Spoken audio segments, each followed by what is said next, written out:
Will you commit right now to give Mr. Abrego Garcia that process where you can prove your allegation that he is a member of MS-13? Congressman, that judge that you just quoted did not say he was not a member of MS-13. Who did say that he was a member of MS-13 was law enforcement officers that encountered this individual. Yeah, he knows that. This is a Fourth Circuit judge. He knows all of what the evidence is, and he's saying if that evidence. So you're not going to commit to follow this order. You won't commit to follow this court order. By the way, he identified Madam Secretary, himself. I reclaim my time. Stop filibustering. Stop filibustering. By gang members of MS-13. Will you give Mr. Abrego Garcia the due process that the Supreme Court and Judge Wilkinson has required you to give him? Before this hearing ended, tensions exploded between Congressman Dan Goldman and Homeland Security Secretary Kristi Noem. Goldman repeatedly cited a unanimous Supreme Court ruling and demanded answers about Kilmar Abrego Garcia's due process rights. But Noem wasn't backing down, accusing Goldman of defending an alleged MS-13 member. Watch this exchange closely because it quickly turns into a heated showdown over immigration, constitutional rights, and whether the administration is following court orders.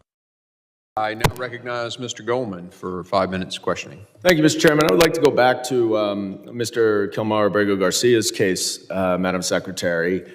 But my first question for you is a pretty simple one. It's basic civics. Which branch of government does the Constitution give the authority to interpret what the law is, the judiciary or the executive branch?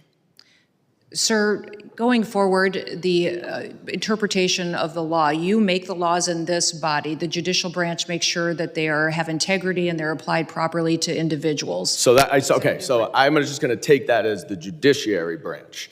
Now, let's focus for a second on what the judiciary branch has said about this case. We know the Supreme Court has said 9-0 that notwithstanding your statements under oath here today that Mr. Kilmar Abrego Garcia was afforded due process, he was in fact not afforded due process, because then if he were, you would have seen the withholding order that did not permit him to be deported to El Salvador.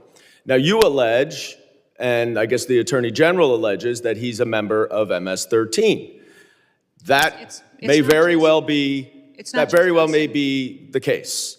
And if he is, now that that is a foreign terrorist organization, certainly the immigration laws would allow him and in fact require him to be deported.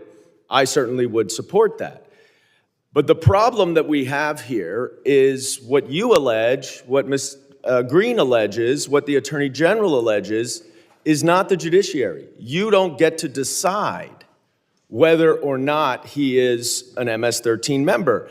And you don't have to take my word for it, because Judge Wilkinson, a Fourth Circuit judge, very conservative, addressed this argument. He said, the government asserts that Abrego Garcia is a terrorist and a member of MS-13.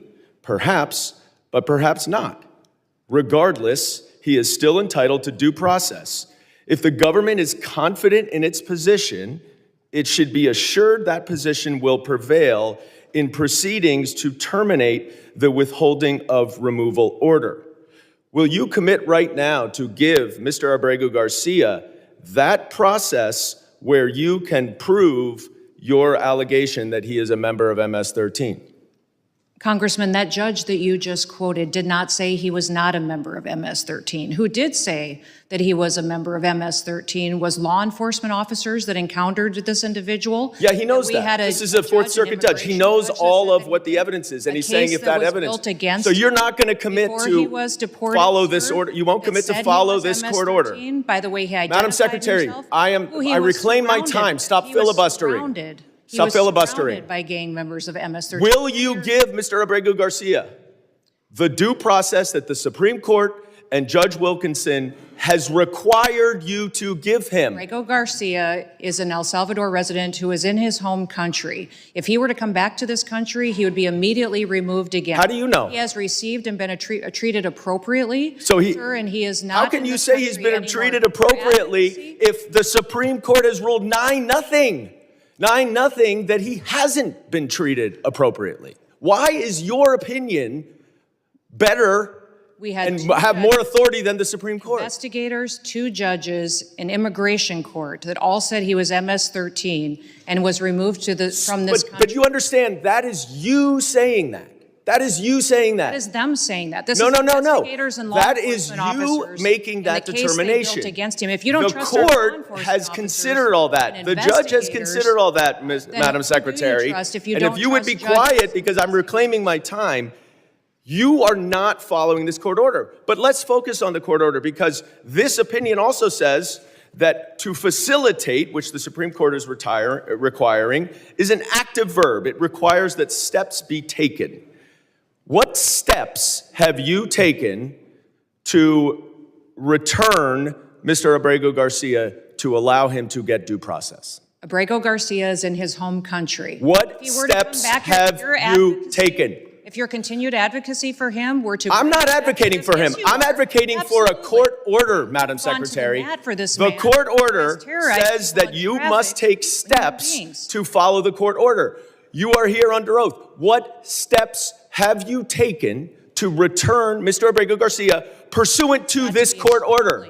It's got to be extremely discouraging to be one of your constituents. To see you fight for a terrorist like this and not fight for them is extremely alarming to me. I'm fighting for due process, and that's under the Constitution. Gentleman's and you time should has fight too for expired. due process. The gentleman's time has expired. I now recognize... This exchange wasn't really about one individual, it was about a much bigger question. Dan Goldman argued that regardless of the allegations against Kilmar Abrego Garcia, every person is entitled to due process under the Constitution and that the administration must follow court orders. Kristi Noem fired back by emphasizing law enforcement findings and repeatedly pointing to allegations linking Garcia to MS-13, arguing that critics were prioritizing an alleged gang member over public safety. The most explosive moment came when Goldman demanded specific actions taken to comply with the Supreme Court's ruling, while Noem accused him of fighting for a terrorist instead of his constituents. The debate highlights the growing national battle over immigration enforcement, executive power, and constitutional protections. What do you think? Was Goldman defending due process, or was Noem right to focus on public safety? Drop your thoughts in the comments, hit the like button, and subscribe for more explosive congressional hearings and political breakdowns.